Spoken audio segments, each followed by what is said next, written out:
Bonjour Jardine, comment vas-tu? Non, j'ai très froid. Oui, c'est vrai qu'il fait très froid ce matin. Très froid. Regarde Jardine, tous les amis sont là ce matin. Bonjour les amis. Bonjour les amis. Mais Jardine, ils sont dans leur maison eux. Qu'est-ce que vous faites dans votre maison les amis? Mais Sylvie, moi je pense qu'ils regardent l'émission et sont prêts à écouter l'histoire et jouer au quiz aujourd'hui. Ah, c'est ça! Alors, cette semaine, nous avons une dernière histoire de Madame Bernadette et je crois que tu la connais bien cette histoire. C'est l'histoire de... David et de Goliath. Et oui, tu connais cette histoire, je le savais! Regarde Sylvie, il y a des amis là-bas qui ne connaissent pas l'histoire. Oh, alors si toi tu ne connais pas l'histoire, assis-toi bien et écoute l'histoire. Et oui, et si tu as manqué l'enseignement de la semaine passée ou n'importe quel autre enseignement ou que c'est ta première fois que tu es avec nous, tu peux toujours réécouter les émissions précédentes sur notre chaîne YouTube. Alors demande à tes parents de t'abonner pour que tu puisses ne rien manquer dans l'avenir. Alors c'est maintenant le temps de chanter et de louer Dieu. Allez, tout le monde debout et on se revoit tout de suite. À tantôt.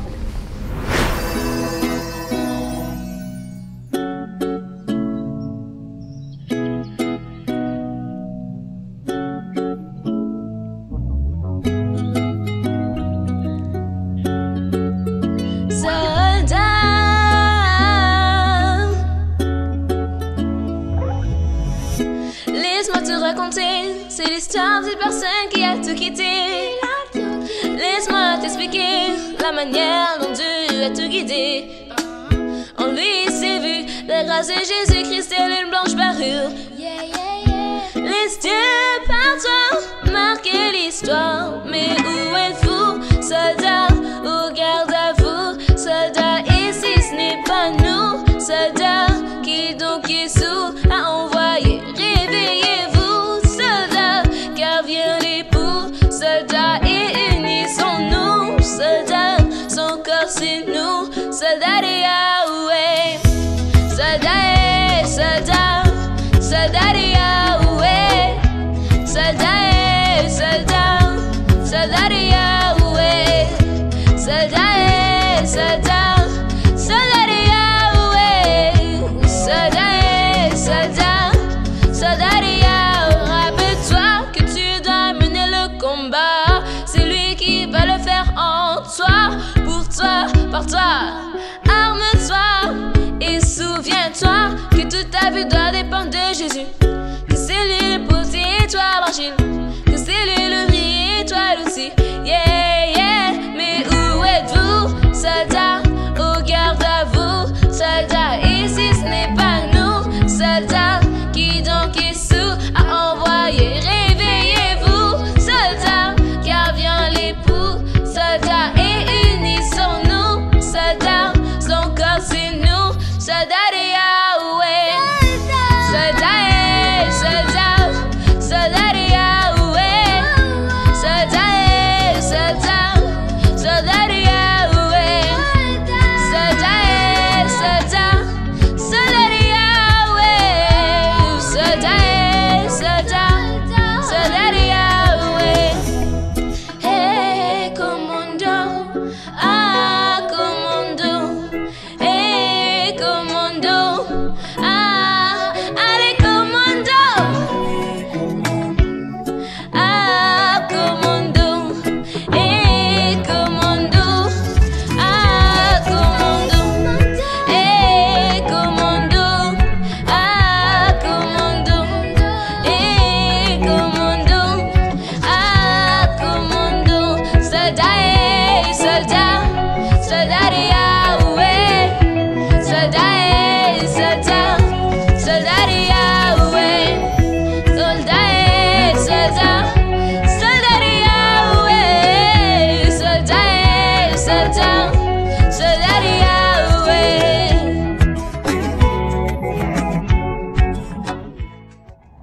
C'est le temps du verset à mémoriser. Te souviens-tu du verset à mémoriser de la semaine passée? Oui, je pense que je m'en souviens très bien même. Si je me trompe pas, c'était Philippiens 4:13. C'est ça? Oui. Puis ça disait, je suis capable de tout grâce au Christ qui me rend fort. Génial, bravo! Cette semaine, c'est le verset dans Jean 15, le verset 5, et qu'on va mémoriser ensemble, qui nous dit « En effet, sans moi, vous ne pouvez rien faire. » Est-ce que tu aimerais aider les amis à mémoriser ça aujourd'hui, Sylvie? Absolument. Tu es prêt à répéter avec moi? En effet, sans moi, vous ne pouvez rien faire.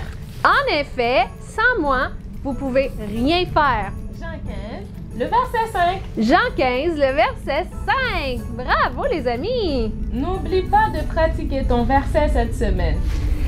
Es-tu prêt maintenant à écouter l'histoire d'un géant qui a été vaincu? Oui! Assieds-toi, écoute bien cette histoire de David et Goliath. Et Jardine, après l'histoire, on a quoi? On a le quiz! OK, allons-y les amis!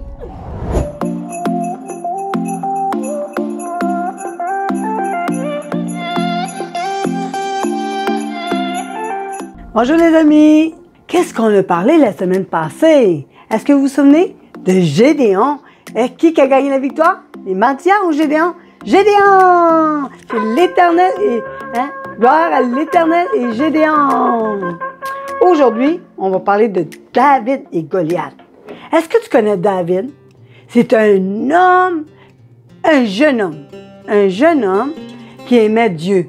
Il chantait des chants, des louanges à l'Éternel quand il était seul avec ses moutons dans les champs. C'était un berger. Un jour, son père dit à David, « David, viens ici, mon homme. » Il s'en vient. « Oui, papa. » Il dit, « Là, j'aimerais ça, tu ailles voir tes frères pour voir s'ils se portent bien. Est-ce que tu pourrais leur apporter en même temps des phases de grains rôtis et des pains, puis aussi, en donner aussi aux portes... Ah oui, c'est vrai, je veux que tu portes aussi les 10 fromages au chef du millier. » C'était un chef qui s'occupait de beaucoup de soldats. Après ça, là, David était tout joyeux, il dit « Oui, oui, oui. » Puis le lendemain matin, il s'est levé très tôt lui aussi. Il était de bonne heure, parce qu'il était habitué de se lever tôt pour aller à pâturage avec ses brebis. Là, il a demandé à un gardien pour prendre sa charge. Tu sais, il n'a pas laissé juste ses brebis de même. Il a demandé à quelqu'un de prendre sa charge en attendant, qui va aller voir ses frères. Puis là, son père dit, ils sont à une place là, qui sont en train de faire la guerre aux Philippiens.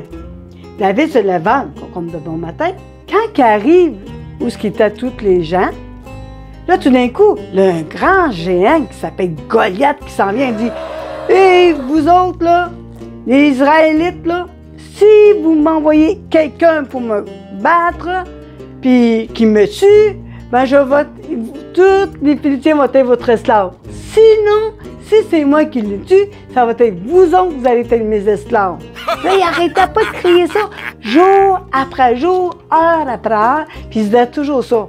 Mais ce matin, cette journée-là, David arrive. Là, ses frères disent, « Qu'est-ce que tu fais ici, David? Hein? Tu es orgueilleux, toi, là, là? » C'est le même que ses grands frères disaient, hein? Parce que David, il avait combattu un lion, puis un ours, puis David, des fois, il était fier parce que l'Éternel l'avait aidé, hein? Puis là, ses frères disent, « Qu'est-ce que tu fais ici, toi? » Là, David écoutait qu'est-ce que le géant disait. Là, il disait au peuple, il répétait toujours la même chose. Puis là, David voulait savoir qu'est-ce qui se passait, puis comment on pourrait le tuer. Il dit, toi, là, qui insulte mon Dieu, là, il n'aimait pas ça du tout qu'il insultait les enfants d'Israël, les vaillants guerriers de Dieu. Il n'aimait pas ça pantoute, David. Lorsqu'il eut entendu les paroles, il va Saul, il dit, Saul, OK, je vais aller me battre avec ce Philistin. Ben là, Saul, il gratte la tête, il dit, toi, mon jeune garçon, tu vas aller te battre avec lui. Ben, voyons. Il dit, tu n'es même pas un homme de guerre, tu es rien qu'un jeune homme. Ah non. David dit à Saul, ton serviteur faisait paître les brebis de son père, et quand un lion ou un ours qui venait enlevé des brebis de son troupeau, OK? Je courais après lui, je le frappais, j'arrachais le brebis de sa gueule, et si l'ours ou le lion se dressait contre lui, il le saisit par la gorge, le frappait et je le tuais. Oh, wow! Ouais, ben, David, ça, c'est un lion, puis ça, c'est un ours. C'est Goliath, c'est un géant, puis toute une armure. C'est ainsi que ton serviteur a terrassé le lion et l'ours. Il serait de même pour le Philistin, c'est le géant Goliath qui parlait. OK? Comme l'un d'eux, car il insulte l'armée de Dieu vivant. C'est ça que David n'aimait pas. Il était comme fâché, il dit, il veut insulter l'armée de Dieu, lui, watch out.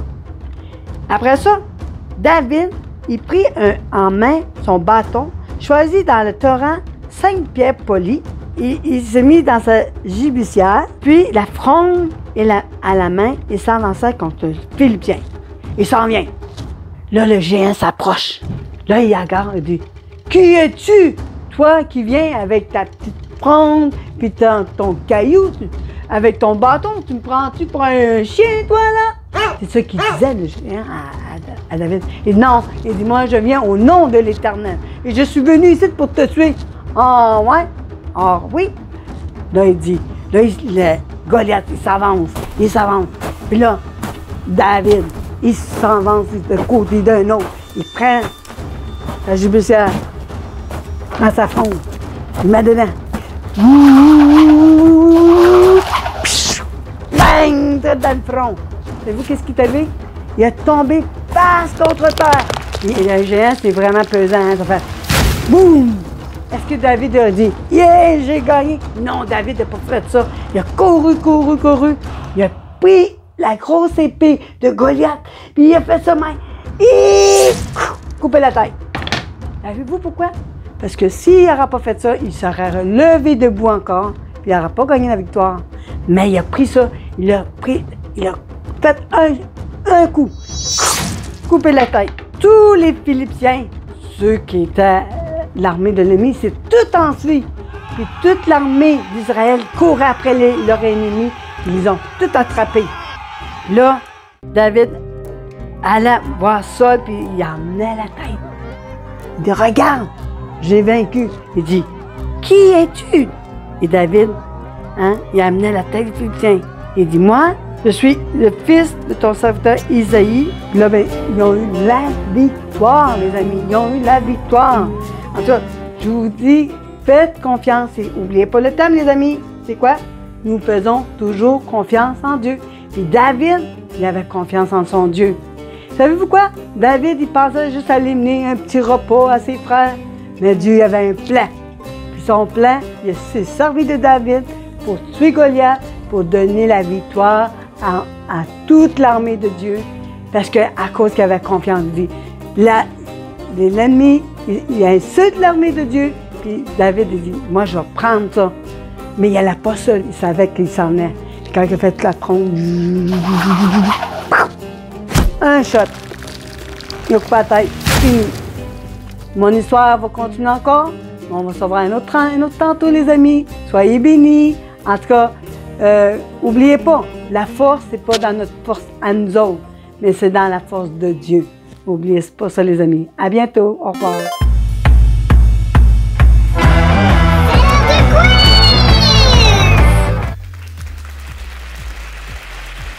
Alors, mon ami, tu as bien écouté l'histoire de Madame Bernadette? Oui, tu es prêt à jouer avec moi? Ah oui, alors on y va! Est-ce que tu es vraiment prête? 3, 2, 1, c'est parti! Quel métier pratiquait David? David, il était quoi? Un guerrier? Un berger? Un boulanger ou un prêtre? Quel métier pratiquait David? Guerrier, berger, boulanger ou prêtre?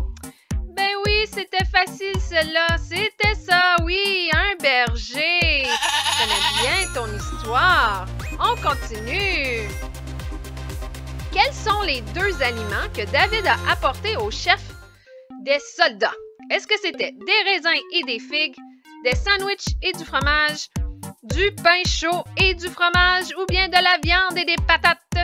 Quels sont les deux aliments que David a apportés au chef des soldats? Oui, tu as bien écouté l'histoire, c'était ça! C'est un peu tricky ici, hein? C'était du pain chaud et du fromage et pas des sandwichs avec du fromage. Alors, tu as vraiment bien écouté. Bravo, on continue. À qui les Israélites faisaient la guerre? Est-ce que vous vous en souvenez? Est-ce qu'ils faisaient la guerre aux Médianites, aux Jésubiens, aux Philistins ou aux Égyptiens? À qui les Israélites faisaient la guerre? Aux Médianites, aux Jésubiens, aux Philistins ou bien aux Égyptiens? Oui, c'est ça, les Philistins, bravo! Ouf, ça faisait beaucoup de yin, les Jésubiens, les Égyptiens, les Philistins. Alors, bravo, on continue. Prochaine question. Comment s'appelait le géant philistin? Est-ce que tu t'en souviens?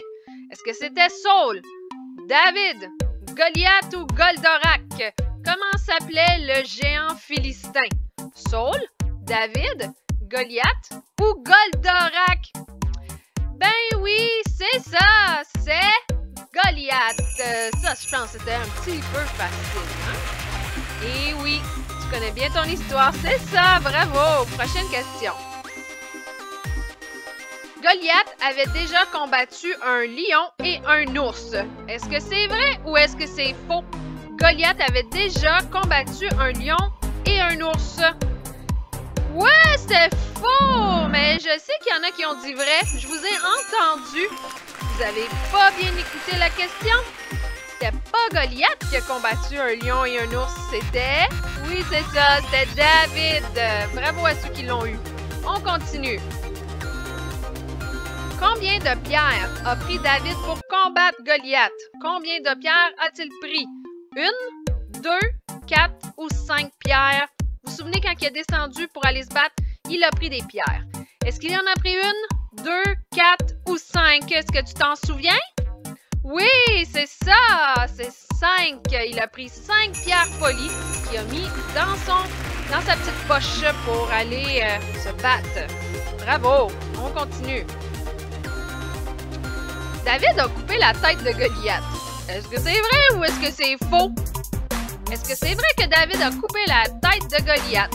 Vrai ou faux? Oui, c'est vrai! Bravo! Alors, vous savez que c'est pas le coupage de tête qui l'a tué, hein? C'est vraiment la pierre et la sonde. Mais quand même, c'est bon, on continue. À qui David a apporté la tête coupée de Goliath? C'est un peu morbide, hein, tout ça. Est-ce qu'il l'a apporté à son père, au sacrificateur, au roi Saul ou aux soldats? À qui David a apporté la tête de Goliath? À son père, au sacrificateur, au roi Saul ou bien aux soldats? Oui, c'est ça! Au roi Saül. Je dis Saul, mais c'est Saül. Et tout le monde sait que je me trompe tout le temps. Mais c'est pas grave, tu as bien deviné. Bravo! On continue. David a fait confiance à Dieu. Est-ce que c'est vrai ou est-ce que c'est faux?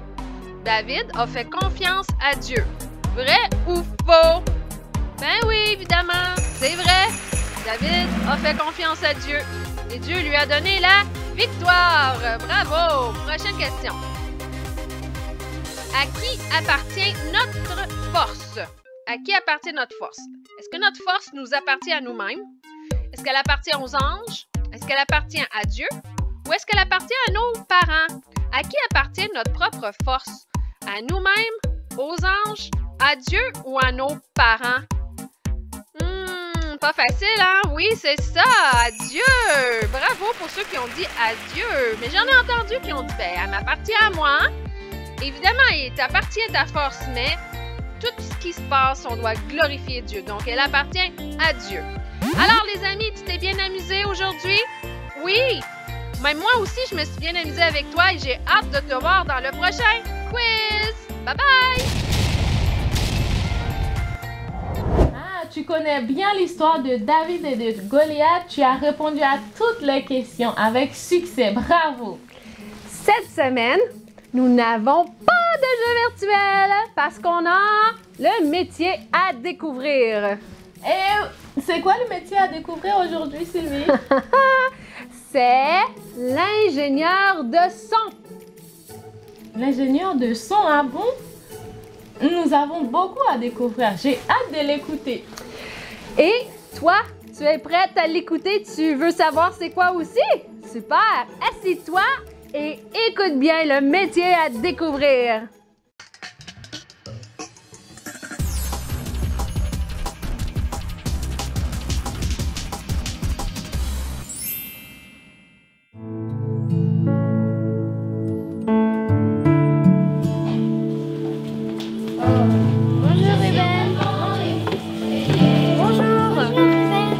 Bonjour les enfants. Bonjour. Bienvenue. Ruben, c'est quoi ton métier? Mon métier, ça consiste à enregistrer de la musique. Alors des artistes ou bien des enfants comme vous qui veulent chanter, qui veulent jouer des instruments et qui veulent avoir un CD ou faire un bon enregistrement, eh bien ils viennent s'adresser à moi. Je les invite dans mon studio, ils viennent avec leurs instruments. Ils viennent jouer et alors ceux qui chantent, ils viennent chanter derrière un micro. Moi je les enregistre derrière avec cette table de mixage qui est là, où il y a vraiment beaucoup de boutons. Mais en réalité, je vais vous donner un petit truc. Si vous connaissez tous les boutons d'une seule tranche, comme ça, qu'on appelle ça, et vous connaissez tous les boutons. Et alors, grâce à cette table de mixage, je peux améliorer le son. Je peux rendre une voix plus belle, un instrument qui sonne mieux. Et puis, ça me permet aussi que quand tous les instruments ont joué, quand tous les chanteurs ont chanté, quand tous les enfants ont chanté, eh bien alors il faut mettre tout ça ensemble pour que ce soit joli, pour que la basse ne soit pas trop forte, pour que les voix soient bien audibles, pour que les paroles soient bien audibles. Et ça s'appelle le mixage. Donc tous ces outils-là servent à faire un CD. Qu'est-ce qui t'a donné envie de faire ce métier? Dès l'âge de 7 ans, ma maman, elle m'a conduit 2 à 3 fois par semaine au conservatoire, jusqu'à l'âge de 19 ans.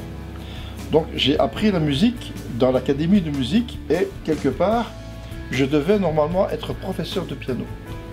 Mais voilà, j'ai fait un autre métier pendant longtemps et il y a environ 25 ans, j'ai abandonné mon métier pour pouvoir commencer un studio. Mais est-ce que tu restes toujours sur place? La plupart du temps, on enregistre dans un studio tel que celui-ci. Mais quand il y a un grand orchestre ou une grande chorale et que les gens ne savent pas venir dans mon studio parce qu'il est trop petit pour recevoir 50 ou 100 personnes, alors je me déplace avec ma camionnette, avec tout mon matériel et je vais enregistrer sur place quand ce sont des grands événements. C'est quoi qui te motive dans ce travail? Ça, c'est une bonne question, ma fille, parce que en plus de ce que j'aime beaucoup la musique et que j'ai fait toute une formation dans la musique, j'aime aussi le Seigneur, tu vois. Et dans la musique, on peut vraiment louer le Seigneur. Et même, j'avais trouvé un verset dans la Bible que j'avais souligné, qui était vraiment en rapport avec ce travail. Et je vais te le lire. Je vais prendre ma Bible. Voilà, ce passage se trouve dans le livre d'Ésaïe au chapitre 38 et au verset 20. Je vais vous le lire. Seigneur, tu m'as sauvé. Nous te louerons donc en musique tous les jours de notre vie. Est-ce que vous voulez l'apprendre avec moi? Oh oui! Seigneur, tu m'as sauvé. Seigneur, tu m'as sauvé. Nous te louerons donc en musique. Nous te louerons donc en musique. Tous les jours de notre vie. Tous les jours de notre vie. Ésaïe 38, 20. Ésaïe 38, 20. Super.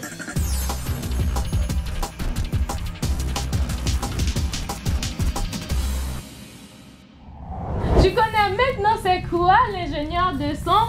Ah ben nous en avons aussi à notre église. Il faut les chercher pour les trouver. Et maintenant, tu sais où les trouver.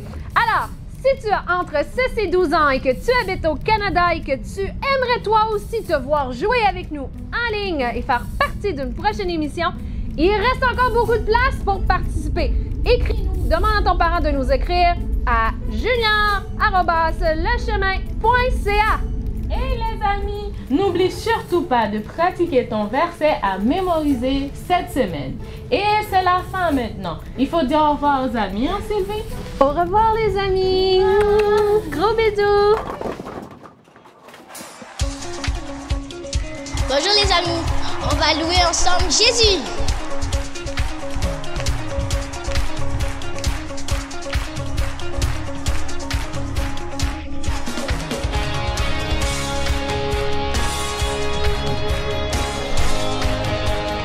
J'ai la joie en lui.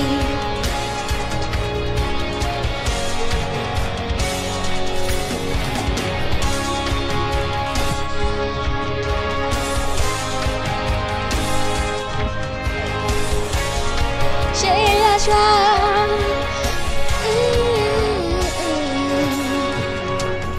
Je danserai pour te louer.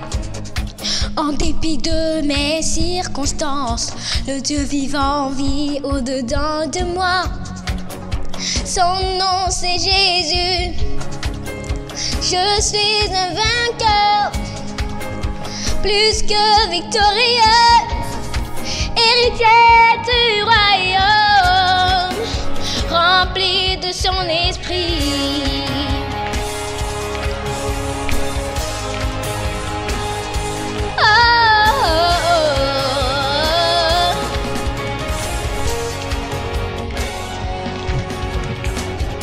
Je danserai pour te louer, en dépit de mes circonstances. Le Dieu vivant vit au-dedans de moi. Son nom c'est Jésus. Je suis un vainqueur, plus que victorieux, héritier du royaume, rempli de son esprit.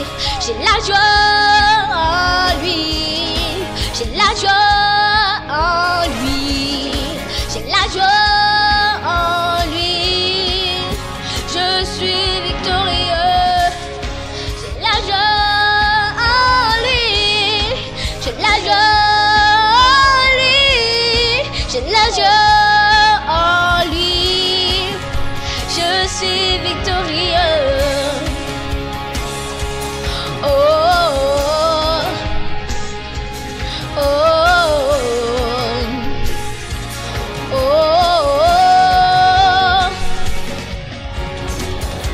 Toute arme forgée contre moi sera sans effet. Le Dieu vivant vit au-dedans de moi. Son nom c'est Jésus. Je suis un vainqueur, plus que victorieux, héritier du royaume, rempli de son esprit. Oh, oh, oh, oh, oh, oh.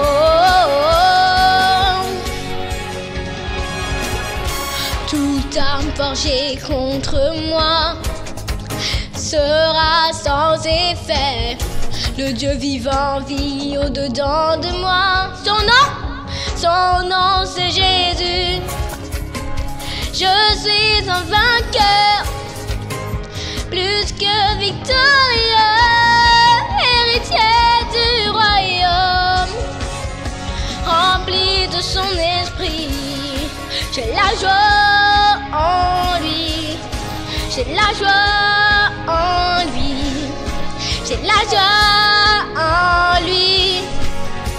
Je suis victorieux, j'ai la joie en lui, j'ai la joie en lui, j'ai la joie en lui. Je suis victorieux, j'ai la joie, j'ai la joie, j'ai la joie. Je suis victorieuse, j'ai la joie, j'ai la joie, j'ai la joie. Je suis victorieuse.